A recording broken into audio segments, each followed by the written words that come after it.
नमस्कार. मी ॲडव्होकेट किशोर पाटील.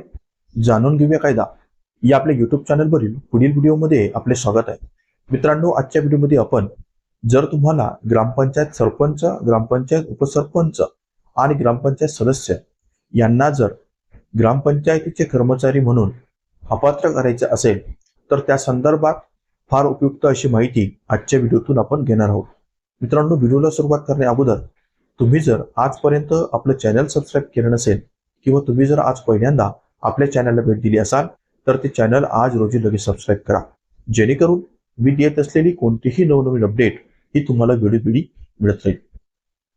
मित्रांनो, महाराष्ट्र ग्रामपंचायत अधिनियम यामध्ये सदस्य, सरपंच आणि उपसरपंच यांनी जर त्यांच्या कामामध्ये किंवा कायदेशीर बाबींमध्ये हस्तक्षेप केला किंवा त्यांनी जर जी पात्रता दिली त्या पात्रतेच्या व्यतिरिक्त जर त्यांनी काम केलं तर अशा परिस्थितीत त्यांना अपात्र करण्यासाठी या कायद्याचा आधार घेता येतो.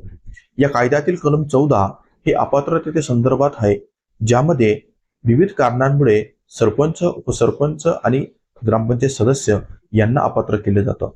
त्यापैकी जर एखाद्या सरपंच, उपसरपंच किंवा सदस्य यांच्याकडे जर ग्रामपंचायतीचं लाभाचं पद असेल तर त्या अंतर्गत देखील या कायद्यामध्ये तरतूद करण्यात आली. या कायद्यामध्ये तरतूद महाराष्ट्र ग्रामपंचायत अधिनियम 1958 कलम 14(1)(ग) नुसार त्या सरपंच, उपसरपंच किंवा सदस्याला अपात्र ठरवलं जातं.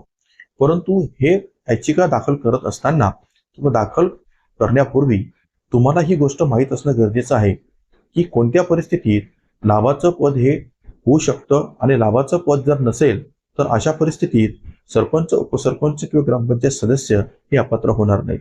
यासाठी महत्वाची गोष्ट म्हणजे जर गावातील ग्राम रोजगार सेवक हे पद असेल तर अशा परिस्थितीत ते पद हे लाभाचं पद मध्ये येईल का, या संदर्भात मुंबई उच्च न्यायालय यांनी एक स्पष्टीकरण दिलं.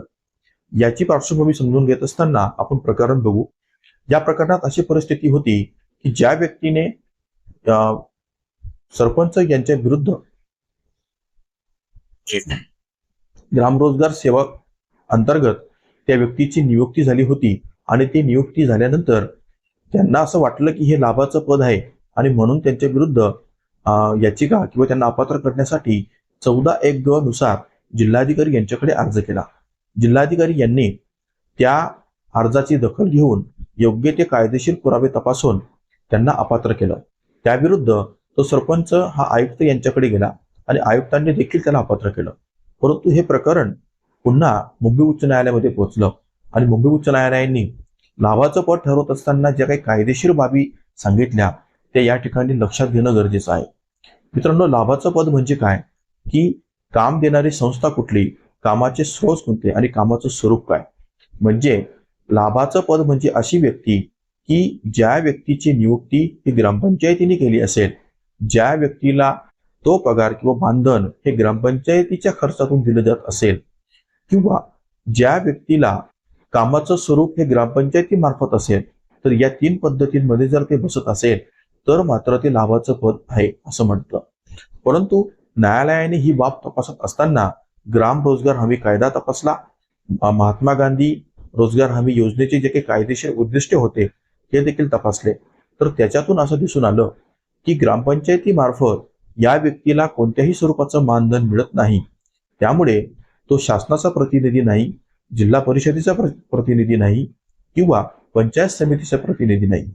त्या अंतर्गत जे ग्राम रोजगार सेवक आहे तर हे लाभाचं पद ठरू शकत नाही.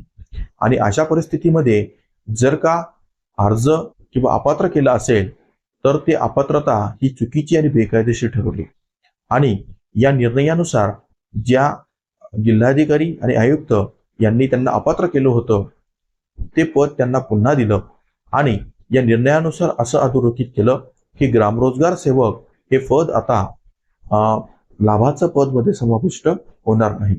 तर अशा प्रकारची परिस्थिती जर तुमच्या प्रकरणात असेल किंवा तुम्ही जर अशा प्रकारचं प्रकरण दाखल करत असाल तर या व्हिडिओच्या माध्यमातून तुम्हाला योग्य ते कायदेशीर मार्गदर्शन मिळणार आहे. त्यामुळे मित्रांनो, ग्रामरोजगार सेवकाविरुद्ध जर लाभाचं पद म्हणून दाखल करणार असाल तर तशी चूक करू नका, कारण तुमच्या विरुद्ध जर असं प्रकरण दाखल असेल तर याचा फायदा घेऊन तुम्ही तुमचं पद देखील वाचू शकता. तर मित्रांनो, आजचा व्हिडिओ तुम्हाला कसा वाटला हे जरूर कळवा. तुम्हाला जर हा व्हिडिओ आवडला असेल तर याला जास्तीत जास्त लोकांपर्यंत शेअर करा. आणि तुमचे जर काही वैयक्तिक कायदेशीर प्रश्न असतील तर ते तुम्ही मला आपल्या डिस्क्रिप्शन बॉक्समध्ये दिलेल्या संपर्क नंबरवर संपर्क करून सशुल्क सल्ला देखील घेऊ शकतात. धन्यवाद.